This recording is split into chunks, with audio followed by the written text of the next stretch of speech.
শিক্ষা সুলুক অনুষ্ঠানটি নিবেদন করছেন Hope and hill cancer hospital and research Centre.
নমস্কার, শনিবাসরীয় সন্ধ্যায় আপনাদের সকলকে স্বাগত জানাই আমাদের শিক্ষা সুলুকের এই অনুষ্ঠানে।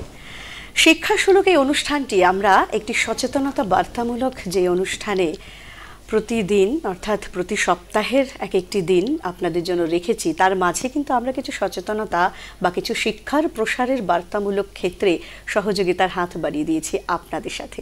এবং আমাদের সাথে প্রতিদিন থাকেন এমন কিছু তাদের ব্যক্তিগত জীবনে এবং সামাজিক বার্তার জীবনের কিছু মানুষজন যারা আমাদের তাদের বিভিন্ন বিষয়ে বা বিভিন্ন ক্ষেত্রকে সার্বিকভাবে প্রসার বিস্তার করেছেন। আর তার আগে ছোট্ট করে বলি, আমাদের এই শিক্ষা সুলুক অনুষ্ঠানের নিবেদনে কিন্তু রয়েছে hope and hill cancer hospital and research centre, Jatiakhali, Phulbari, Siliguri. আজ আমরা পরিচয় করব শিক্ষা সুলুকে এমন একজন ব্যক্তিত্বের সঙ্গে, এমন একজন বিজ্ঞানীর সাথে, এমন একজন বিজ্ঞান সাধক তথা শিক্ষক তথা প্রফেসর এবং সব মিলিয়ে একজন সার্বিক সমাজকর্মী, ভালো মানসিকতার অর্থাৎ ভারতের এক রত্নের সাথে। তিনি হলেন আমাদের সাথে আজকের সন্ধ্যায় সময় দিতে এসেছেন, কিছুটা কথা বলতে এসেছেন। তিনি প্রফেসর ডক্টর মহেন্দ্রনাথ রায়, FRSC, লন্ডন। প্রফেসর রায়, আপনাকে স্বাগত এবং এই সন্ধ্যায় আমাদের সময় দেওয়ার জন্য কিন্তু আমরা আপনাদের নমস্কার জানাচ্ছি সবাইকে। আর এবারে না এই মানুষটির যে জ্ঞানের তালিকা রয়েছে, আমি শুরুতে একটু বললাম, আরও একবার আমি মানুষটির সম্পর্কে তার যে অ্যাওয়ার্ডগুলো রয়েছে, তিনি যে প্রাপ্তি করেছেন নিজের জীবনে, শুধু কিন্তু নিজের জন্য নয়, তিনি যেই প্রাপ্তিযোগগুলো তার রয়েছে সেটা সার্বিকভাবে আমাদের জন্য, আপনাদের জন্য, সমাজের জন্য, ভারতের জন্য, ওভারঅল গোটা বিশ্বের জন্য। তার ঝুলিতে কিন্তু রয়েছে Bharat Shiksha award 2023, CV Raman prize 2024, Bangabhushan 2022, Shiksha Ratna 2018, Dooars Ratna 2023, Shikshajyoti award 2023, Vidyasagar Sammanana 2019, Devang Mehta best profession in chemistry, Panchanan Barma Sadbhavana Samman. এছাড়াও আরও অনেক পুরস্কার তার ঝুড়িতে রয়েছে, যার লিস্ট কিন্তু আজকে সন্ধ্যায় বোধহয় শেষ করতে পারবো না। তাছাড়া আরও একটি কথা বলে রাখি, তিনি কিন্তু ব্রোঞ্জ মেডেল ফ্রম CRSI। সুতরাং এমন একটি মহান ব্যক্তি, এমন একটি বিজ্ঞানী, তাকে আমরা আজকে সন্ধ্যায় পেয়ে আপ্লুত। প্রথমে প্রফেসর রয়, আজকে আমি আপনার কাছে সরাসরি যে প্রশ্নে যাব, এই যে হলদিবাড়ি উত্তরবঙ্গের একটু সাইডের একটি এলাকা, একটু তথাকথিত গ্রাম বলা চলে, তবে এখন হয়তো কিছুটা শিক্ষার আলো পড়েছে। তবে ডক্টর রয় যখন ছোট ছিলেন সেই সময় মানে কিন্তু গ্রাম্য এলাকাই বলা যায়। সেই হলদিবাড়ি হাই স্কুল থেকে আজকে যিনি বর্তমানে যেই পেশায় তিনি রয়েছেন, শিক্ষকতার পেশায় রয়েছেন, বিজ্ঞানীর পেশায় রয়েছেন, কিংবা তিনি কিন্তু ছিলেন আলিপুরদুয়ার ইউনিভার্সিটির প্রতিষ্ঠাতা উপাচার্য অর্থাৎ ফাউন্ডার VCও ছিলেন। বর্তমানে তিনি ডিন, আমরা সকলেই জানি, আপনারা যারা আমাদের পর্দার ওপারে রয়েছেন। উত্তরবঙ্গ বিশ্ববিদ্যালয়ের তিনি আর্টস ও কমার্স, ল অ্যান্ড সায়েন্স অর্থাৎ NVU, উত্তরবঙ্গ বিশ্ববিদ্যালয় আমাদের সকলেরই খুব প্রিয় একটি জায়গা, সেখানে তিনি কিন্তু ডিন হিসেবে আপাতত রয়েছেন। তো এই যে যাত্রা পথটা, সেই যে হলদিবাড়ি হাই স্কুল, একটা গ্রামীণ এলাকা থেকে উঠে আসা একটি মানুষ, আজকে আপনি এই যে VC পদ সামলেছেন, এই যে ডিন, কতটা মসৃণ ছিল বা কতটা চড়াই উতরাই ছিল? একটু পুরো জীবনের আপনার এই চলার পথটা একটু ছোট করে আমাদের যদি জানান। প্রথমে সবাইকে আবার নমস্কার জানাচ্ছি। আমি আমার নাম তো অলরেডি আপনারা জানলেন যে প্রফেসর মহেন্দ্রনাথ রায়। আমার বাড়ি হচ্ছে হলদিবাড়ি একটা গ্রামে, সে বক্সিগঞ্জ ভরারহাট, সেখানে আমি মানুষ হয়েছি। তা সেখানে একটু বলি যে আমি 3 বছর বয়স যখন, তখন আমি বাবাকে হারাই আমি। তখন আমার কৃষিকাজ হচ্ছে আমাদের সোর্স অফ ইনকাম। তা তখন আমার মা ভেবেছিল যে আর তোমাকে পড়াশোনা করতে হবে না, কৃষিকাজ, বাবা যেহেতু নেই, এই জমি জায়গা দেখাশোনা করা, কৃষিকাজ করাটাই ভেবেছিল আমার মা। কিন্তু আমার একটু পড়াশোনার মন ছিল, ফলে ওখানে ক্লাস 4-এ ওই প্রাইমারি স্কুলে আমি ন্যাশনাল স্কলারশিপ পাই। ফলে মা একটু অন্যদিকে তখন পড়াশোনার দিকে আমাকে অনুপ্রেরণা দেয় আর কি। ফলে আমি সেখান থেকে সেই প্রাইমারি থেকে তারপর হলদিবাড়ি হাই স্কুলে আসি, পড়াশোনা করি। সেখান থেকে আমি এসি কলেজে পড়াশোনা করি, অনার্স কেমিস্ট্রি অনার্স নিয়ে। তারপরে আমি উত্তরবঙ্গ বিশ্ববিদ্যালয়ে এমএসসি পাশ করি। তারপরে সঙ্গে সঙ্গে আমি বিএডটাও কমপ্লিট করি। পরে আমি গবেষণা শুরু করি। তো গবেষণার পরে আমি একটা government college, Malda government college, BEd কলেজে আমি সেখানে সহকারী অধ্যাপক হিসেবে জয়েন করি সেই 1991। তারপরে আমি 1995-এ আমি চলে আসি উত্তরবঙ্গ বিশ্ববিদ্যালয়ে অধ্যাপক হিসাবে। সেখানে তখন এসেই গবেষণা শুরু করি এবং প্রচুর কাজ করেছি। আমি নিজেই আনন্দিত যে এখন অবধি আমার যে 500-র উপরে আমার গবেষণাপত্র রয়েছে। প্রচুর ছেলে মেয়েকে ডক্টরেট ডিগ্রি দিয়েছি এবং তারা বিভিন্ন জায়গায় ছড়িয়ে আছে। তারপরে আমি 2020-তে আমি আলিপুরদুয়ার বিশ্ববিদ্যালয়ের প্রথম উপাচার্য হই আমি। সেখানে আমি যথেষ্ট কাজ করেছি, আমি আপ্রাণ চেষ্টা চালিয়ে গেছি। তারপরে আমি আবার এখানে ফিরে আসি 2023-এ। এখন আমি ডিন হিসাবে আছি, 2টো dean, science, arts, commerce and law কাজ চালিয়ে যাচ্ছি, সঙ্গে সঙ্গে গবেষণা। তা আমি খুবই আনন্দিত যে এই ধরনের একটা সুন্দর সুযোগ পেয়েছি জীবনে। তো ফলে অনেক বাধা বিপত্তি ছিল, কিন্তু আমি একটা জিনিস সবসময় মনে রাখি, যদি আমি সিনসিয়ার হই, অনেস্ট হই, ক্যারেক্টারফুল হই, তাহলে যেখানেই থাকি না কেন আমি আমি আমি সাইন করতেই পারবো, হ্যাঁ, উচ্চতার শিখরে পৌঁছাতে পারবো। এবং এই 3টা যে মহামন্ত্র আমার ছিল, এখনো আছে, এবং এইটার উপর ভিত্তি করে আমি আজ এখানে আসতে পেরেছি। যতই সমস্যা হোক না কেন সেগুলো আমি কাটিয়ে এখানে আসতে পেরেছি, আমার কোনো সমস্যা হয়নি। আর আমি একটু যা আপনাকে এখানে বলি যে আমার সম্বন্ধে এখন কেউ জোর গলায় বলতে পারি, কেউ কিন্তু আমার সমালোচনা করার লোক খুবই কম, বা নাই বললে চলে। আর আমি মানুষের কোনো ক্ষতি করিনি। আমি বলি যে যদি কারো মানে ক্ষতি হতে পারে আমার দ্বারা, কিন্তু সে অনিচ্ছাকৃত হতো। আমি এই ধরনের একটা মানুষ হতে চেয়েছিলাম যে জেনে শুনে কার ক্ষতি করব এটা আমি চাই না, এখনো চাই না, আমি করিও নাই। যদি কোনো করে থাকে সেটা অনিচ্ছাকৃতভাবে। আপনারা শুনলেন যে প্রফেসর রয় অর্থাৎ মহেন্দ্রনাথ রায় তার জীবনটা শুরু করেছিল কিন্তু বাবাকে হারিয়ে।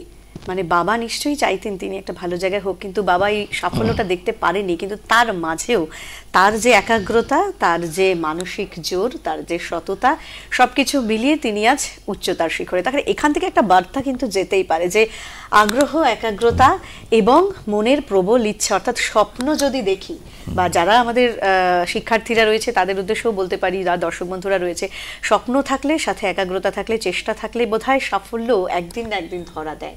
যেটা ডক্টর রায়কে দেখে কিন্তু আমরা সকলেই প্রায় একেবারে উৎসাহিত হলাম বা জানতে পারলাম এইভাবে জীবনটাকে এত সুন্দরভাবে তার একাগ্রতার মধ্য দিয়ে এগিয়ে নিয়ে যাওয়া। ডক্টর রায় বলছিলেন যে গরিবদেরকে সাহায্য করা, প্রায় 50 জনের তালিকা আমি কিন্তু স্যারের থেকে পেয়েছি, যাদের পিএইচডি স্যার নিজে মানে ডক্টরেট ডিগ্রিতে নিজে তাদেরকে উৎসাহ নিয়ে তাদের করিয়েছেন। এছাড়াও আরো অনেক রয়েছে। বা আরো একটা না হেডলাইনে আমি খবর পেয়েছি বা আপনার সম্পর্কে জেনেছি, সেই যে বঙ্গভূষণের টাকায় আর্থিক সহায়তা এবং মায়ের নামে কোনো পুরস্কার ঘোষণা, এই বিষয়টা কি? আচ্ছা, এটা আমি 2022 সালে আমি বঙ্গভূষণ পাই। সেখানে আমাকে 1 লাখ টাকা দেওয়া হয় উইথ অ্যাওয়ার্ড। ফলে আমি আমার মাকে খুবই ভালো বাসতাম, যে মায়ের জন্য আমি সবসময় বাবাকে তো পাইনি, সেটা 3 বছর পর মানে মধ্যেই হারিয়েছি, কিন্তু আমি জানি যে বাবা মার জন্যই আমার এই পৃথিবীতে আসা, আমার অস্তিত্ব এই পৃথিবীতে বাবা মার জন্য বেঁচে থাকা।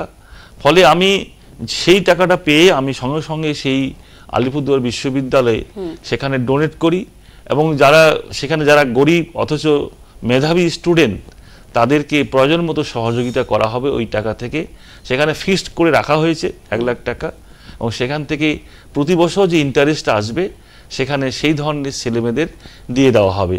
শুধু তাই নয়, আমি ওখানে তো দিয়েছি, আপনি বিভিন্ন জায়গায় আমার হলদিবাড়ি আমাদের সেই ক্লাব, আমার গ্রামের ক্লাব, সেখানেও আমি 50,000 টাকা দিয়েছি। হলদিবাড়ি স্কুলও সেখানে আমি 50,000 টাকা দিয়েছি। আমি আবার একটা সোসাইটি কুচবিহারে, সেই ক্ষত্রিয় সোসাইটি, সেখানেও 50,000 টাকা দিয়েছি। আবার আরেকটা যে আমাদের সদস্য সোসাইটি পঞ্চানন বর্মা, সেখানেও 50,000 টাকা দিয়েছি। এবং আমাদের আরও অনেকগুলো স্কুল, সারথীওয়ালা হাই সেই মহাবিদ্যালয়, সেখানেও 50,000, আর বহু জায়গায়, এবং সেগুলো আমার বাবা মায়ের নামে। শুধু তাই নয়, আমি আমার শ্বশুর মশাই ওনার নামও দিয়েছি, ওনার স্মৃতি রক্ষাতে, এবং শাশুড়ি মার নামেও, যে আমি দেখাতে চেয়েছিলাম যে বাবা মা যেভাবে আমাদের মানুষ করেছেন, আমরা বড় হয়েছি, সেখানে আমার যে মিসেস সেও কিন্তু সেই তার বাবা মার দ্বারা বড় হয়েছিল, আদরে বড় হয়েছে, লালিত পালিত হয়েছে, এবং সেটাও দেখাতে চাই যে সবাই আমার আপন, এবং তারা তো এককালে থাকবে না, তাদের স্মৃতি রক্ষার্থে বিভিন্ন জায়গায় টাকা আমি ডোনেট করেছি। আমি খুব উপকৃত। এবং সেটা কেন, যারা নিডি লোক পার্সন, যারা পড়াশোনা করতে চায়, বড় হতে চায়, তাদের জন্য এই টাকাটা একদমই তাই। মানে এই যে ভালো লাগার একটি বিষয়, প্রফেসর মহেন্দ্রনাথ রায় কিন্তু নিজে যেভাবে সাফল্যের শিখরে উঠেছেন, উনি চাইছেন যারা আর্থিক কারণে পিছিয়ে রয়েছে তাদেরকেও যাতে এই আর্থিক সাহায্য করে এগিয়ে নিয়ে যাওয়া যায়। তাদের অনেকেরই তো ইচ্ছে থাকে, একাগ্রতা থাকে, কিন্তু সত্যিই তো তাই, অনেক সময় অর্থ তো বাধা হয়ে পড়ে। এটা একটা বড় বিষয়, কারণ আমরা এটা ওই ভাব সম্প্রসারণে পড়েছিলাম, পূর্ণিমার চাঁদও ঝলসানোর কি লাগে তখন। তবে সেই দিক থেকে এই ধরনের মানুষ, এই ধরনের ভালো মানসিকতার মানুষ কিন্তু আজকের সমাজে সত্যিই খুব প্রয়োজন। আর এই মানুষগুলো কিন্তু খুব বিরল, মানে আস্তে আস্তে বোধহয় হারিয়েও যেতে বসেছে। এইসব মানুষ আমাদের সম্পদ, আমাদের সমাজের ইতিবাচক দিক। আর আপনাদের একটু ছোট করে বলে রাখি, আপনারা সরাসরি আমাদের এই অনুষ্ঠানে যারা পর্দার ওপারে রয়েছেন বা স্মার্টফোনের ওপারে রয়েছেন, আমাদেরকে কিন্তু লাইভ এই অনুষ্ঠানে ফোনে আপনারা সরাসরি যোগাযোগ করতে পারেন। প্রফেসর ডক্টর মহেন্দ্রনাথ রয় আপনাদেরকে কিন্তু উত্তর দেবেন আপনাদের কোনো প্রশ্ন থাকলে। আমাদের ফোন নম্বরটি একটু বলি, 0353246192 এই নম্বরে, নিচে স্ক্রলে দেখবেন নাম্বারটি কিন্তু যাচ্ছে। আরও একবার বলি, 0353246192 এই নম্বরে আপনারা কিন্তু আমাদের সাথে এই মুহূর্তে সরাসরি যোগাযোগ করতে পারেন। এবারে একটু পরের প্রশ্নে আসি। এই যে আপনি ভিসি ছিলেন আলিপুরদুয়ার ইউনিভার্সিটি, আর এই যে একটা বিশাল কর্মকাণ্ড, ভিসি মানে এই যে উপাচার্য পদ, প্রতিষ্ঠাতা ভিসি ছিলেন আপনি, যখন আপনার হাতে এই বিশ্ববিদ্যালয়ের পথ চলা, তো এই সময় যেমন আমরা বিভিন্ন রকম টিভি চ্যানেল হোক বা বিভিন্ন সোশ্যাল মিডিয়ায় যে খবরগুলো দেখে থাকি, মাঝে মধ্যে স্ট্রাইক হচ্ছে, উপাচার্য ঘেরাও হচ্ছে, বা বিভিন্ন দাবি দাওয়া নিয়ে ডেপুটেশন হচ্ছে, এই ধরনের যে কর্মসূচিগুলো রয়েছে, এইগুলো সম্মুখীন আপনি হয়েছিলেন নিশ্চয়ই, অন্তত একবার হোক দুবার হোক নিশ্চয়ই হয়েছিলেন। এই বিষয়গুলো, এই যে পড়তে আসা ছাত্রছাত্রীরা এবং এই ধরনের আন্দোলনরত অবস্থান, কতটা এর সাথে সঙ্গতিপূর্ণ বা কতটা প্রয়োজনীয়, মানে আপনি যখন ভিসি ছিলেন সেই হিসেবে আপনার কি মনে হয়েছে? আচ্ছা, আমি একটু বলি যে ভিসি হওয়ার আগে অনেকেই বলেছিলেন যে ভিসিতে হতে অনেক সমস্যা আছে, ভিসি চালানো খুবই সমস্যা থাকে এবং আপনাকে ফেস করতে হবে। এবার আমি একটু বলি, আপনারা শুনে থাকবেন যে আমি ওখানে 2 বছর 3 মাস ছিলাম, কোনো আন্দোলন হয়েছে, কিন্তু সেগুলোকে আমি সুন্দরভাবে এগুলোকে হ্যান্ডেল করেছি আমি। এবং সেখানে একটা যে আমি সবসময় বলি, যদি আমি ভিসি বা যাই হোক না, অথরিটি হয়ে আমি যদি অ্যাক্টিভ হই, অনেস্ট হই, সিনসিয়ার হই, তাহলে কিন্তু সেই যতই আন্দোলন আসুক না কেন, সেগুলো আমার কাছে কোনো ব্যাপারেই হয় না, সেগুলো প্রতিহত হবেই, তারা নিউট্রাল হবেই। এটাই যে আমি অ্যাক্টিভ, আমি বেশি অনেস্ট, আমি কোনো এদিক সেদিক করছি না, ডিজনেস্টিক কাজ করছি না, তারা কিভাবে আঙুল তুলবে? এবং সেখানে তাও সত্ত্বেও স্টুডেন্টরা বিভিন্ন সময় আসতো, বা ওখানকার নন টিচিং স্টাফ বা টিচিং স্টাফ, তাদেরকে বুঝিয়ে সুন্দরভাবে বোঝানো, কেননা তারাও তো বোঝে, তারাও তো মানুষ। হ্যাঁ, কোনো সমস্যা নেই। আপনি শুনে থাকবেন এই যে 2 বছর 3 মাস ছিলাম, কোনো পেপারে এরকম কোনো হেডলাইন বেরোয় নেই যে আমার এগেনস্টে এই সমস্যা হয়েছে। হ্যালো, হ্যাঁ, কে রয়েছেন, কোথা থেকে বলছেন একটু যদি জানেন? শিলিগুড়ি থেকে, চম্পাশাড়ি থেকে জলি দে বলছি, 46 ওয়ার্ড। আচ্ছা, বলুন। হ্যাঁ, আমি এইমাত্র টিভিতে স্যারকে দেখতে পেলাম। আচ্ছা, এবং আপনাদের অনুষ্ঠানটা শুনলাম, এবং ওনার ব্যক্তিত্ব মানে ব্যক্তি জীবনের কর্মকাণ্ড শুনে ভীষণ আমার ভালো লাগলো, এবং ওনার কর্মজীবনে যে অবদান এবং মা বাবা সম্বন্ধে যে ভাবনা সত্যি আমাকে ভীষণ অনুপ্রাণিত করেছে। তাই ফোনটা না করে থাকতে পারলাম না। একদম একদম, আমরা কিন্তু ভীষণ আপ্লুত হলাম আপনার এই ফোন পেয়ে, যে এরকম মানুষের কিন্তু সত্যি ভীষণ দরকার এবং কমেও যাচ্ছে। তাই এই অনুষ্ঠানগুলো আমার মনে হয় যেন বারে বারে করা হয়, যাতে সবার চোখে পড়ুক এবং তাদেরও কিছুটা দৃষ্টিভঙ্গি চেঞ্জ হোক, যে না, যে মা বাবা পৃথিবীতে এসছে। একটা জিনিস আমার খুব ভালো লেগেছে, উনি চলার পথে যাদের যাদের অবদান ওনার জীবনে ছিল, ঠিক ততটাই উনি চেষ্টা করেছেন তাদের জীবনে কিছুটা এগিয়ে আসতে আর কি। একদম, তাকে অনেক ধন্যবাদ তো বলবো না, সরি, অনেক শুভেচ্ছা। আপনি সুস্থ থাকুন, ভালো থাকুন, আরো অনেক কাজ করুন। যারা পিছিয়ে আছে তারা যেন অবশ্যই আপনার সাহায্য করে, এটাই বলার ছিল। ধন্যবাদ জলি দেবী, আমরাও কিন্তু ভীষণ ভালো লাগলো আপনার এই ফোনটা পেয়ে। উনি একদম ঠিক কথাই বলেছেন, আমিও যেই কথাটি বলছিলাম। আর অবশ্যই আমাদের ম্যানেজমেন্ট টিমকে জানাবো এই ধরনের শিক্ষাসূলক প্রোগ্রাম যেন চলতেই থাকে, এবং এরকম সামাজিক ইতিবাচক মানুষদেরকে আমরা যেন পাশে পাই, তাতে একটা ইতিবাচক বার্তা বা ভাবনাও যেন ছড়িয়ে পড়ে।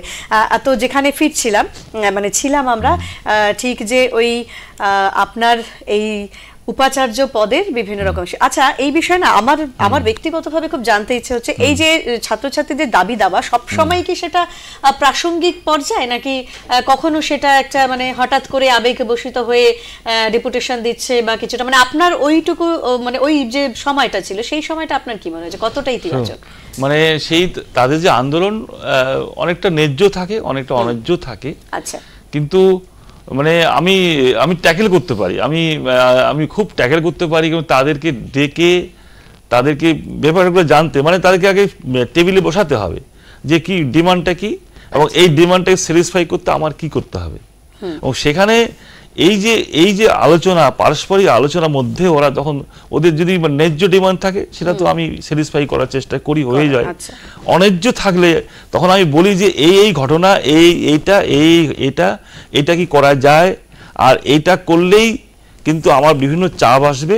আমাকে এইটা আমি বলেছিলাম, এই চাপ আসলে কিন্তু আমাকে আমার নামে এই যে এই কাজটা করবো ঠিকই, কিন্তু এই চাপ আসার জন্য পেপারে বেরোবে, আমাকে এখান থেকে চলে যেতে হবে। তাহলে তোমরা কি চাও যে আমি এখান থেকে চলে যাই এইসব কাজের জন্য, বা এই ইউনিভার্সিটি একটা বদনাম, আমি যেহেতু একটা অথরিটি, তারা ইউনিভার্সিটিটা বদনামও হবে। তখন ছেলেমেয়েরা সত্যিকারে তারা তো মানে বাচ্চা ছেলে, এবং এত ওরা এই কথাগুলো বলার সঙ্গে সঙ্গেই ওরা বলে না স্যার ঠিক বলেছেন।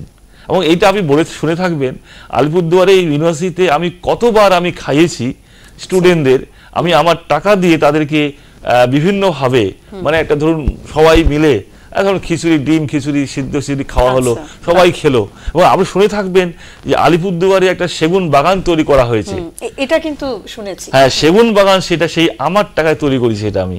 এবং প্রতিদিন সকালে গিয়ে সেখানে জল দিতাম।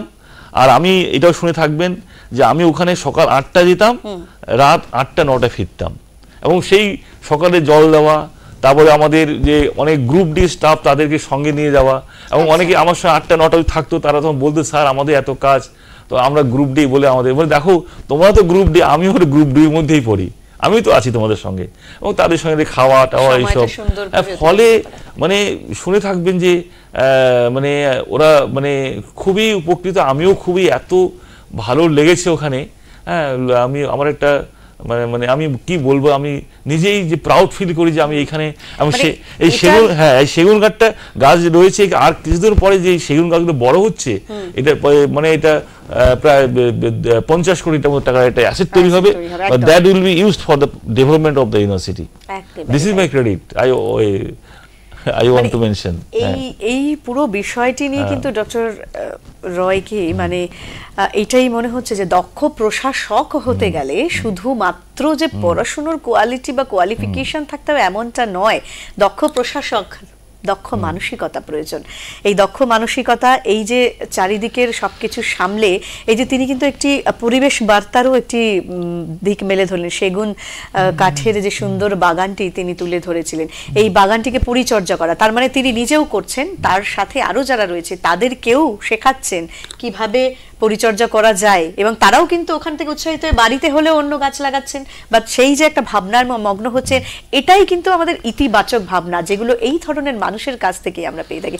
যাই হোক, কথা বলতে বলতে আমাকে একটা এবার বিরতি নিতে হবে, তার আগে ছোট্ট করে বলি আমাদের এই অনুষ্ঠানটি কিন্তু পুনঃপ্রচার আপনারা দেখতে পাবেন আগামীকাল অর্থাৎ 12ই জানুয়ারি দুপুর 1টায় আপনাদের প্রিয় সিসিএন বিনোদন এই চ্যানেলটিতে। আর আমাদের সাথে এই মুহূর্তে সরাসরি যোগ হতে আপনারা বা ফোন করতে আমাদের সাথে কিন্তু যেই নম্বরটি একবার স্ক্রলে যাচ্ছে, আমি আরো একবার উল্লেখ করছি 0353246194 এই নম্বরে। এবারে একটা ছোট্ট বিজ্ঞাপন বিরতি নিয়ে আমি আজকের এই বিশেষ অতিথিকে নিয়ে চটপট ফেরত আসছি, আপনারা সাথে থাকুন।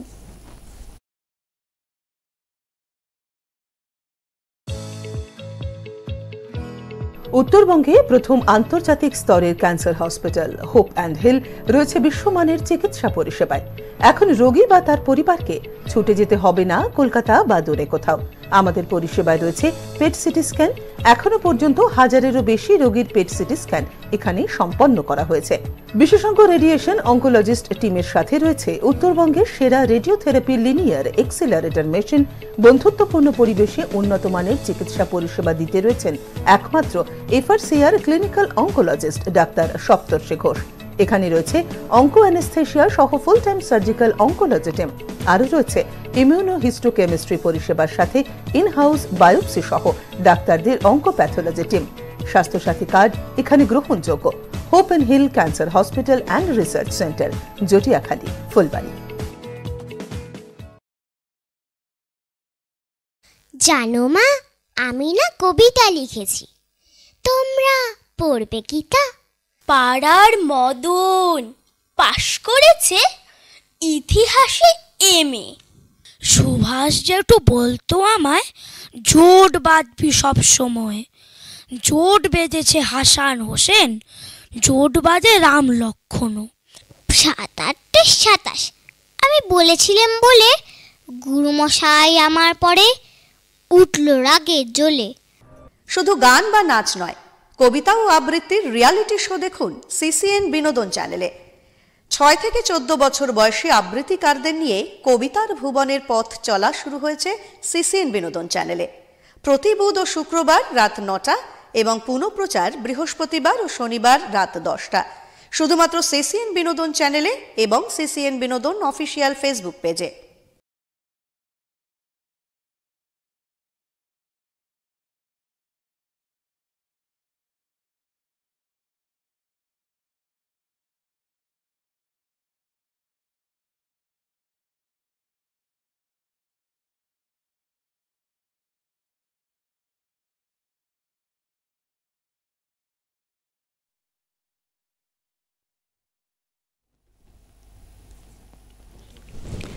ফিরে এলাম আজকের শিক্ষা সুলুক এই অনুষ্ঠানে। ইতিমধ্যেই আপনারা জেনে গেছেন আমাদের সাথে আজকের বিশেষ অতিথি হিসেবে কোন মানুষটি আমাদের সাথে রয়েছেন, যিনি শুধুমাত্র যে একজন শিক্ষাবিদ, একজন বিজ্ঞানী তাই নয়, তিনি সাথে একজন সামাজিক কর্মী এবং তার সাথে একজন ভালো মানুষ।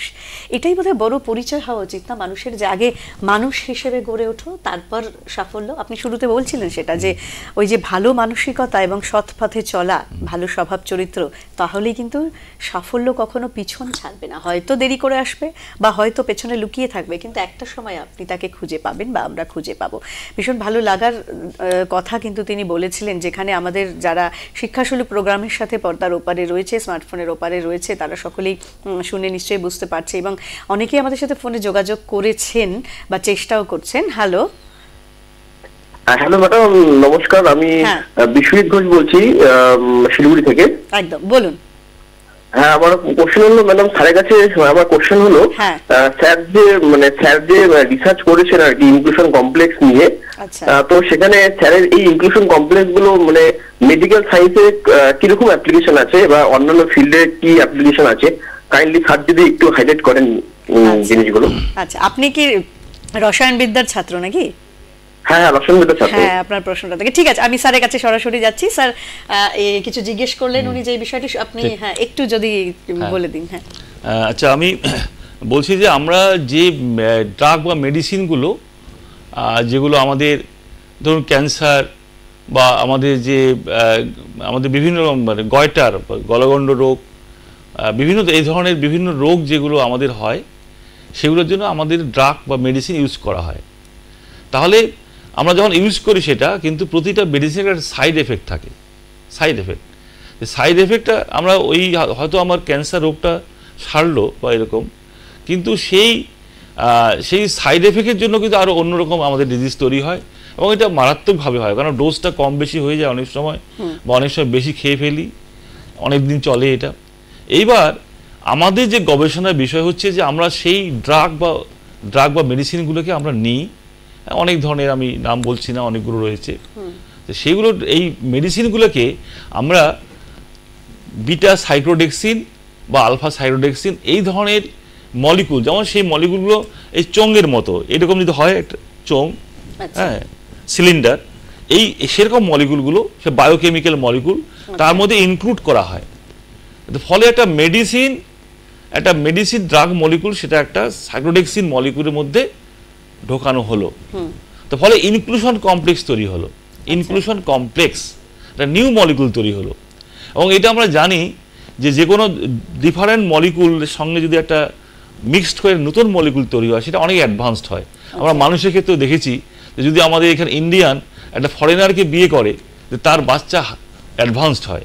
এবং এই যে আমরা দেখতে পাচ্ছি যে এখন বিভিন্ন ধরনের ধান, এই ধান চাষ, ধান হচ্ছে, বা আমাদের যে মুরগি বা ডিম, এইসব এগুলো কিন্তু হাইব্রিড ওই ধরনের হয়, ফলে অ্যাডভান্সড হবে। তাহলে এই মলিকুলটা অ্যাডভান্সড, ফলে এই মলিকুলটা দেখা যাবে যে আমরা এই ইনক্লুশন কমপ্লেক্স তৈরি হলো, এটা যদি আমরা সেই পার্টিকুলার ডিজিজের জন্য ইউজ করি, ফলে কি হবে, এই যে সাইক্লোডেক্সিন মলিকুল বায়োকেমিক্যাল মলিকুল, ফলে এর সলবিলিটি অনেক বেশি, ফলে কি এই যে টোটাল যে ড্রাগটা এর সলবিলিটি অনেক বেশি হওয়াতে আমাদের কোনো ডিজিজ সারাতে গিয়ে যদি 500 mg দরকার হয় এমনি, কিন্তু ইনক্লুশন কমপ্লেক্স 300 mg লাগলো, এবং 300 mg আমাদের যে লাগলো সেই আমাদের রোগটা সেরে গেল।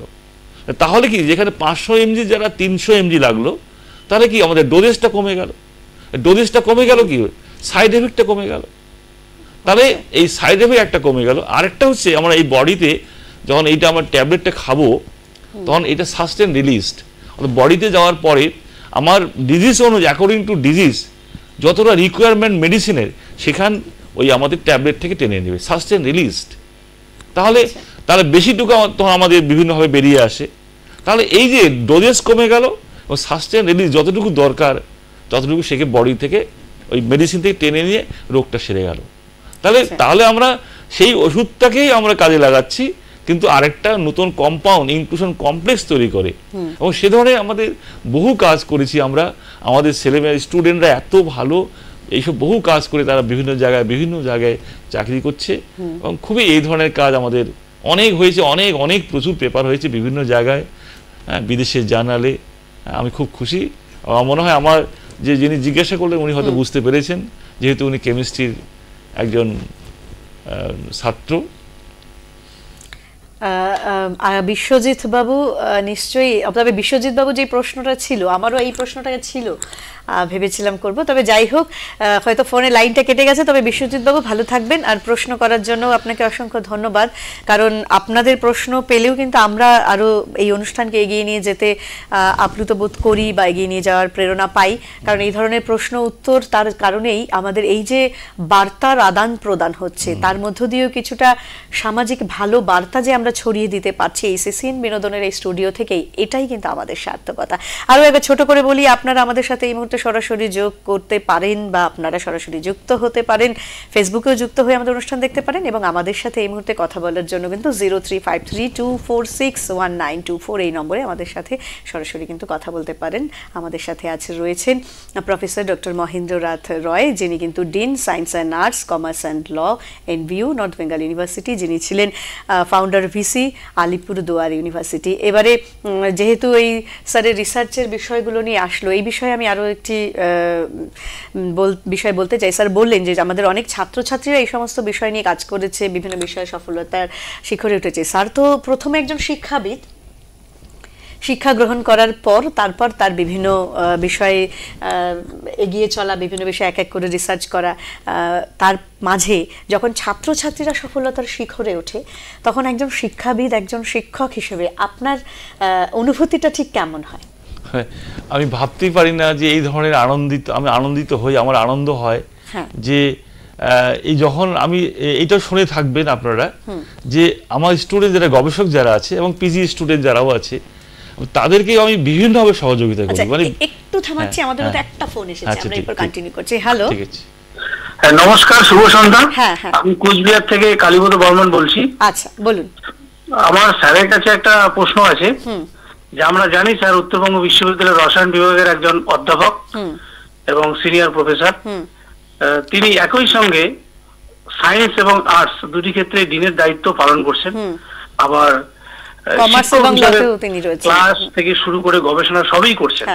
তো আমার একটা প্রশ্ন যে স্যার এতগুলো দায়িত্ব একসঙ্গে কিভাবে মানে চালিয়ে যাচ্ছেন, যদি স্যার এটা একটু আমাদের বলেন। এটা কিন্তু ভালো প্রশ্নই করেছেন, এতগুলো দায়িত্ব সামলানো, তার সাথে বিজ্ঞান সাধনা, বিভিন্ন রিসার্চ করা। এক শুনে নিই আমরা, কেমন? আচ্ছা, আমি আপনারা দেখতেই পাচ্ছেন যে আমি ডিন হয়েছি সেখানে এপ্রিলে 2024। এবং আপনারা শুনে দেখছেন, আপনারা বিভিন্ন জায়গায়ও দেখছেন যে মানে ডিন হিসাবে যে সমস্যাগুলো আছে সব সলভ করছি আমি, এবং এখন অবধি কোনো প্রতিবাদ হয়নি। এটা আমি আপনারা দেখেছেন আমি করতে পারছি, করেছি। এবং একটাই আমি 7 বার বলবো, যদি আমি অনেস্ট থাকি এবং সিনসিয়ার থাকি এবং ক্যারেক্টারফুল থাকি, কেন আমি কাজ করে যাচ্ছি। এখন দুটো ডিনের যে দায়িত্বে আছে, দেখবেন কোনো ফাইল পড়ে থাকে না, আপনার খোঁজ নিয়ে থাকবেন, কোনো ফাইল ফেলে রাখি না, এবং যা বলি অনেস্টলি বলি, কাউকে ব্লাফ দিই না। এবং এইটাই আমার ক্রেডিট। এবং সেই লোক যারাই যে কারণে আসুন না কেন, যখন আমি বুঝিয়ে বলি এই কারণ, তারা কনভিন্সড হয়ে যায়। এবং এইটাই আমার মহামন্ত্র, যে যদি আমি অনেস্ট হই এবং সিনসিয়ার। অনেস্ট হলে চলবে না, আমি অনেস্ট হয়ে বসে আছি, ঘুমাচ্ছি, তাহলে হবে না। কিন্তু সিনসিয়ার হতে হবে, অ্যাক্টিভ হতে হবে। এই কাজ করা এবং অনেস্টি দুটো লিঙ্ক টু ইচ আদার, এবং এই দুটো যদি থাকে একটা যে কোনো মানুষের ক্ষেত্রে, কোনো সমস্যা হবে না। লোককে, সবাই তো মানুষ, হিউম্যান বিং, তারা বোঝে। তারা যদি কোনো কারণে চিট করতে আসে, আমাকে ঠকাতে আসে, তখন যদি আমি বুঝিয়ে বলি এই কারণটা, অটোমেটিকলি সে কনভিন্সড হয়ে যাবে। ফলে কোনো সমস্যা নেই, আমি এগিয়ে যাচ্ছি, কোনো সমস্যা হচ্ছে না। আর কোনো সমস্যা হলে সেগুলোকে কনভিন্স করে আমি এগিয়ে যেতে পারছি। এবং এর দুটোই হচ্ছে, একটা যে অনেস্টি এবং সিনসিয়ারিটি। খুব সুন্দর উত্তর কিন্তু দিলেন কোচবিহার থেকে কালীপদ বাবু। আপনি নিশ্চয়ই স্যারের উত্তর শুনতে পেলেন। আমারও এই প্রশ্নটা ছিল, আপনিও যেটা করেছেন আমারও মনে ছিল। ধন্যবাদ এভাবে ফোনে আমাদের সাথে থাকার জন্য। আমরা অনুষ্ঠানকে আরো এগিয়ে নিয়ে যাব। তো এই যে স্যারের যে বৈশিষ্ট্যগুলো তিনি যেটা বললেন, এই যে একাগ্রতা, এই যে পরিশ্রমী মানসিকতা, শুধু সততা নিয়ে বসে থাকা নয়, পরিশ্রম করতে হবে, এগিয়ে যেতে হবে, লক্ষ্যে এগিয়ে যাওয়ার জন্য লড়াই করতে হবে, তাই তো? তাহলেই বোধহয় এগিয়ে যাওয়া যায়। আর ঠিক সেটাকে মনে রেখেই এবং সেভাবেই কিন্তু ডক্টর প্রফেসর মহেন্দ্রনাথ রয় কিন্তু এগিয়ে চলেছেন, দায়িত্ব সামলাচ্ছেন। এবং আমরা তার ঝুলিতে যেসব অ্যাওয়ার্ডগুলো শুরুতে বলেছিলাম, যে সমস্ত সম্মাননা প্রাপ্তি হয়েছে, আরও হয়তো ভবিষ্যতে সম্মাননা তার ঝুলিতে রয়েছে, প্রাপ্তি হবে, এটা আমরা জানি। কারণ এইরকম একজন মানুষ তো আমরা যেখানে ছিলাম, ডক্টর রয় বলছিলেন যে যখন তার ছাত্রছাত্রীরা কোনো উচ্চতার শিখরে পৌঁছয় তার গাইডলাইন নিয়ে, তার বিভিন্ন বিষয় নিয়ে বা তারা অন্য কোনো বিষয় নিয়ে স্যারের কিছুটা সহচর্যে থেকে তখন যেই আনন্দ বা উল্লাসটা হয়, আমি ঠিক এই পয়েন্টটাতে আসতে চাচ্ছি যে এই যে শিক্ষক হিসেবে মানে শিক্ষকতার পেশা বোধহয় এমন একটি পেশা যেখানে হয়তো স্যার বা ম্যাডাম তার ছাত্রছাত্রীকে যদি আরো বেশি মানে উচ্চতার শিখরে পৌঁছতে দেখে তার থেকে বেশি আনন্দ বোধহয় মানে অন্য কোনো পেশার মানুষের মাঝে হয় কিনা আমার জানা নেই, তবে এই পেশাতে বোধহয় হয়, তাই না? আজকে স্যার যখন এই জায়গাতে এই যে একটা পজিশন সামলাচ্ছেন, আপনার যারা শিক্ষক বা আপনার যারা গুরু রয়েছেন তারা বোধহয় আজ একদম মানে এতটা প্রাউড ফিল করে, এতটা ভালো লাগার সেই মানে ভালো লাগা আপনার ঠিক বাড়ির মা বাবা যদি বেঁচে থাকতেন তাদের যে ভালো লাগাটা সেই শিক্ষক শিক্ষিকারও বোধহয় সেই ভালো লাগাটাই তৈরি হয়, তাই তো? ঠিক ঠিক আপনারও তাই একদম। আপনার এরকম হয়েছে যে আপনার ছাত্রছাত্রীরা আপনার সাথে সহকর্মী হিসেবে কাজ করছে? অনেকেই আছে। আমি খুবই আনন্দিত যে আমাদের রসায়ন বিভাগে আমাদের যে যতগুলো আমরা প্রফেসর আছি তার মধ্যে দুজন স্টুডেন্ট আমার কাছে পড়েছে, মানে এমএসসি পড়েছে, তারা ডক্টরেট ডিগ্রি করেছে, তারা আমার এখানে কলিগ। তাদের কাছে যে ভালোবাসা, এই যে ভালোবাসা ভাবাই যায় না। শুধু তাই নয়, আমি বলছি আমার এই উত্তরবঙ্গে যে কলেজগুলো রয়েছে প্রায় সব কলেজে একটা দুটো করে বা ইউনিভার্সিটিগুলোতে আমার কিন্তু ছাত্র আছে। এবং আমি বলে থাকি শিলিগুড়ি কলেজে এই যে এখানে কেমিস্ট্রির প্রফেসর রয়েছে 8 জন, তার মধ্যে 5 জনই আমার স্টুডেন্ট, আমার কাছে ডক্টরেট করা। আলিপুরদুয়ারে রয়েছে 3 জন সেরকম, পঞ্চানন বর্মা রয়েছে। সব কলেজ বা বিশ্ববিদ্যালয়ে আমার কিন্তু স্টুডেন্ট আছে এবং আমি এত গর্বিত তাদের প্রতি যে আমি আমার কাছে এইসব তারা ডক্টরেট ডিগ্রি পেয়ে এইসব জায়গায় রয়েছে। ফলে আমি খুবই আনন্দিত যে আমি আমার বাড়িতে এমনি করে বলি যে আমার গল্প করে যে আমি যদি কোথাও আমি বাড়িতে খেতে না পাই তাহলে আমি প্রতিটা স্টুডেন্টদের বাড়িতে 6 মাস করে থাকবো, আমার কোনো অভাব হবে না। এবং ভীষণ ভালো এবং বিভিন্ন জায়গায় ছড়িয়ে আছে, সেগুলো নামগুলো আর বললে শেষ হবে না। ফলে ভীষণ আনন্দ। তাই নিয়ে আমি বলে থাকবেন যে কোনো স্টুডেন্ট এখনো দেখবে, এখন প্রচুর স্টুডেন্ট আমার কাছে টাকা নেয়, বিভিন্ন কারণে সমস্যা বলেই নেয় এবং অনেকে দিয়ে দেয়, অনেকে দেয় না। আমি সেটাও চাই না, কারণ আমার তো আছে, আমার প্রচুর টাকা আছে বলে আমি তার সংযমী জীবন যাপন করি, আমরা যা স্যালারি পাই সাফিসিয়েন্ট, যথেষ্ট।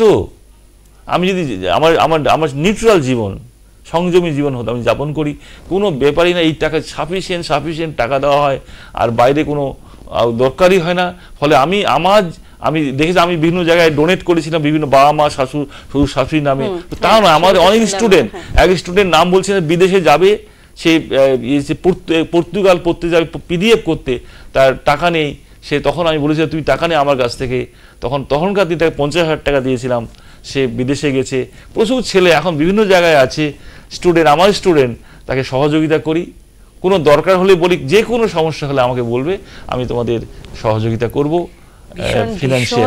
মানে ভীষণই ভালো লাগার একটি ব্যক্তি একজন প্রফেসর ডক্টর মহেন্দ্রনাথ রায়কে পেয়ে আমরা কিন্তু গর্বিত, সত্যি ভালো লাগা। তবে স্যারকেও আমি ব্যক্তিগতভাবে বলি, আমারও কিন্তু কয়েকজন রয়েছেন চেনা যারা আমাকে বলেছিলেন যে ওনারা আপনারই ছাত্র। আমি অফ স্ক্রিনে স্যারকে নামগুলো অবশ্যই বলবো, যেহেতু সময় খুব সংক্ষিপ্ত। তো ছোট করে না একটু দুটো প্রশ্ন আমার রয়েছে, সময় একেবারে শেষের দিকে, আপনি যদি ছোট করে আমাকে একটু জানান রসায়নের যে ভবিষ্যৎ, শিক্ষকতা পেশা ছাড়াও রসায়ন নিয়ে আর কি বিষয়ে এগিয়ে যাওয়া যায়? আমি বলি যে শিক্ষক বা শিক্ষিকা বা প্রফেসর অধ্যাপক এগুলো বাদে প্রচুর চাকরি আপনি দেখতে বিভিন্ন ইন্ডাস্ট্রিতে তারা কেম বায়োটেক বা বিভিন্ন অল কার্বন বিভিন্ন ইন্ডাস্ট্রি, সেগুলোতে আমাদের টিচিং ছাড়াও তারা বিভিন্ন জায়গায় চাকরি পাচ্ছে, দেশ বিদেশে ছড়িয়ে যাচ্ছে। আমি একটা কথা বলি, একজন আমাদের ছাত্রী, সে বিদেশে গিয়ে পিডিএফ করতো, তখন ওখান থেকে 3 লাখ টাকা মান্থলি পেত। তখন বাইরে সে আমাদের সিএসসি থেকে আমাদের ওয়েস্ট বেঙ্গলে চলে আসে, একটা কলেজে জয়েন করে, তার সঙ্গে গল্প করছে আমাদের ছাত্রী। সে বলছে স্যার ওখান থেকে আমাদের ছাড়ছে না, 3 লাখ টাকা দিয়েছে তাও ছাড়ছে, আরো টাকা বেশি বাড়াবে। তুমি থাকলে না কেন? বলে না স্যার, বাড়ির টানে আসলাম, এখানে বিয়ে হয়েছে আর কি। বলছে স্যার ওখানকার লোকেরা বলে যে ইন্ডিয়ান যে সব যারা থাকে কেমিস্ট বা সায়েন্টিস্ট, তারা খুবই এফিশিয়েন্ট এবং তাদের কম টাকায় ভালো সায়েন্টিস্ট, বলছে কম টাকায় ভালো লেবারার পাচ্ছি আমরা। আচ্ছা, এইটা তো আমাদের সৌভাগ্য। ও তারপর ওকে বলেছে তুমি গিয়ে যাও, চলে যাও, কিন্তু লোক পাঠিয়ে দাও। ফলে এই যে ফলে অভাব নেই, যদি আমরা কোয়ালিফাইড হই, আমরা যদি ভালোভাবে জানতে পারি, শিখতে পারি, কোনো অভাব নেই, চাকরি কোনো অভাব নেই, বিভিন্ন জায়গায় ছড়িয়ে। ফলে আমাদের প্রথমেই এই জন্য বললো যে আমাদের ছেলেমেয়েরা ভালো কোয়ালিফাইড হোক, ভালোভাবে শিখুক, তারা বিভিন্ন জায়গায় ছড়িয়ে যাবে, ওর অভাব থাকবে মানে না। প্রচুর রসায়ন বিদ্যা নিয়ে পড়লেও প্রচুর মানে পেশাগত দিকের বিভিন্ন ক্ষেত্র কিন্তু খোলা রয়েছে, শুধু যে প্রফেসর বা টিচার তা নয়। আরো একটা দিন আমরা পেলে স্যারের সাথে আরো ডিটেইলস এই বিষয়ে আলোচনা করব।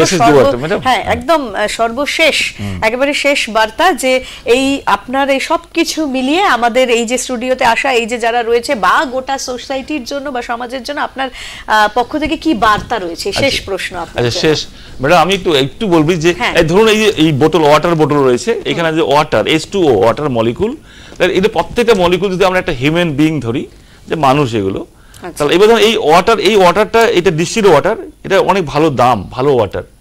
তাহলে এই ওয়াটার সোর্স কোথায়? এই সোর্সটা হচ্ছে ধরুন পুকুর হতে পারে, নদী হতে পারে, ড্রেন হতে পারে, বা বিভিন্ন জায়গায় হতে পারে। কিন্তু এই জলটা ডিস্টিল ওয়াটার, তার মানে এই জলটাকে এনে বিভিন্ন জায়গা থেকে এনে সেই ওয়াটারটাকে যদি আমরা ইন্ডাস্ট্রি থেকে ভালো করে ডিস্টিল করি, তাহলে এই ধরনের পিওর ওয়াটার তৈরি হবে। যে ড্রেনের জল কেউ খাবে না, কিন্তু তাকে যদি আমরা ইন্ডাস্ট্রিতে, কারখানাতে গিয়ে আমরা ডিস্টিল করে ভালোভাবে আনতে পারি, তাহলে এই জল তার মূল্য অনেক বেশি হবে এবং সকলেই তার ডিমান্ড এই ওয়াটারের। তদ্রূপ সেই মানুষ, এই আমরা যে বিভিন্ন জায়গায় ছড়িয়ে আছি, গ্রাম শহর বিভিন্ন জায়গায়, তাদের সেই বাচ্চাদের, স্টুডেন্টদের যদি আমরা ভালো স্কুল বা কারখানা বলবো, সেখানে যদি আমরা তাদের ভালোভাবে শিক্ষা দিতে পারি, মানুষ করতে পারি, তাহলে যেই ড্রেনের জলের যে ডিস্টিল করার পর, ভালো করে ডিস্টিল করার পর যে ডিমান্ড, তাদেরও সেই ডিমান্ড হবে। ফলে ইন্ডাস্ট্রিটাতে ভালো ইন্ডাস্ট্রি দরকার, এবং তাদের সেই কারিগর, যে তারা সায়েন্টিস্ট থাকবে বা কারিগর থাকবে, একটা বিশ্ববিদ্যালয়ে সেই টিচাররা কারিগর, তাই না? সে একটা ইন্ডাস্ট্রি, স্কুলে সেইভাবে আমরা যদি শিক্ষা দেই, হ্যাঁ, এই জলগুলোকে বা হিউম্যান রিসোর্সগুলোকে, তাহলে তারা এই যে ডিস্টিল ওয়াটার তৈরি হবে এবং তাদের ডিমান্ড সব জায়গায় হবে। ফলে এই ধরনের আমি একটা বলবো, এইটা আমি চাই সোসাইটিতে আমরা কোনো সমস্যা হবে না, যে এরকম আমরা করতে পারি, ভালো ইন্ডাস্ট্রি, ভালো স্কুল, বিশ্ববিদ্যালয়, কারখানা তৈরি হয়, দেশে কোনো সমস্যা থাকবে না, সকলের ডিমান্ড বাড়বে। আরেকটা বলে থাকি, আমরা হিউম্যান বিইং, আমরা আমাদের স্বামী বিবেকানন্দের কথা একটা যদি বলে রাখি, যে আমরা যদি মানুষ হয়ে জন্মেছি, একটা দাগ রেখে যা, এই দাগ রাখাটাই হচ্ছে একটা ভালো মানুষ হয়ে তৈরি যাওয়া। ভালো মানুষ তৈরি হয়, তাহলে সবাই, সেখানে আমি বলবো না প্রফেসর বা ভিসি সে নয়, সে যদি গ্রুপ ডি স্টাফ, একজন যদি লেবারও সে যদি ভালো কাজ করে, তাকে মনে রাখবে যে ওই লোকটা এত ভালো ছিল। আর এইটাই দাগ রাখা। এই দাগ রাখার জন্য আমাদের সিনসিয়ার, অনেস্ট এবং ক্যারেক্টারফুল হতে হবে। আমি অনুরোধ করব, আপনারা সবাই, আমরা হিউম্যান বিইং, আমরাও মানুষ, আমরা যে যেখানে থাকি না কেন, এই স্বামী বিবেকানন্দের কথা, মানুষ হয়েছি, জন্মেছি, একটা দাগ রেখে যা। আপনারা কাজ করুন, সিনসিয়ার থাকুন, অনেস্ট থাকুন, ক্যারেক্টারফুল থাকুন, দেখে আপনারাও সেই মানুষের কাছে দাগ হয়ে থাকতে পারবেন। এটা আমার সকলের কাছে আমার অনুরোধ রইল। আপনারা চালিয়ে যান দেশের জন্য, সমাজের জন্য। ভীষণ ভালো বার্তা কিন্তু স্যার আমাদের দিলেন নাজ। আমিও আশা করব আপনারাও সকলে এবং আমরাও সকলে যারা এই অনুষ্ঠানের সাথে ছিলাম, চেষ্টা করব ইতিবাচক এই ভাবনাগুলোকে মেলে ধরার, স্যারের এত সুন্দর নির্দেশনা বা এই এত সুন্দর কথাগুলোকে পাথেয় করে যারা ওপারে রয়েছে, ছাত্রছাত্রীরা বা আমরা যারা শুনছি, সকলেই সেই চেষ্টাটা করব। স্যার কিন্তু বারবার বলছিলেন ভালো মানসিকতা এবং ভালো স্বভাব চরিত্র রাখা এবং তার সাথে একাগ্রতা, সততা সবসময় সাফল্যের মূল চাবিকাঠি। আজকের অনুষ্ঠানটি আমাকে এখানে শেষ করতে হচ্ছে। ডক্টর প্রফেসর মহেন্দ্রনাথ রায়, আপনাকে অসংখ্য শুভেচ্ছা, ধন্যবাদ আমাদের সময় দেওয়ার জন্য। সবাইকে নমস্কার। আবারও আমরা আজকে ভালোবাসা, নমস্কার রইল। এই অনুষ্ঠানটি পুনঃপ্রচার আমরা দেখতে পাবো আগামীকাল 1টার সময়, বেলা 1টার সময় আপনাদের সিএন বিনোদন এই চ্যানেলটিতে। আবারও আগামী শনিবার সন্ধ্যে 6টায় আমরা আবারও নতুন কোনো অতিথির সাথে আপনাদের পরিচয় করাবো। ততক্ষণের জন্য ভালো থাকবেন, সুস্থ থাকবেন, শুভরাত্রি। নমস্কার। শিক্ষা সুলুক অনুষ্ঠানটি নিবেদন করছেন Hope and hill cancer hospital and research centre.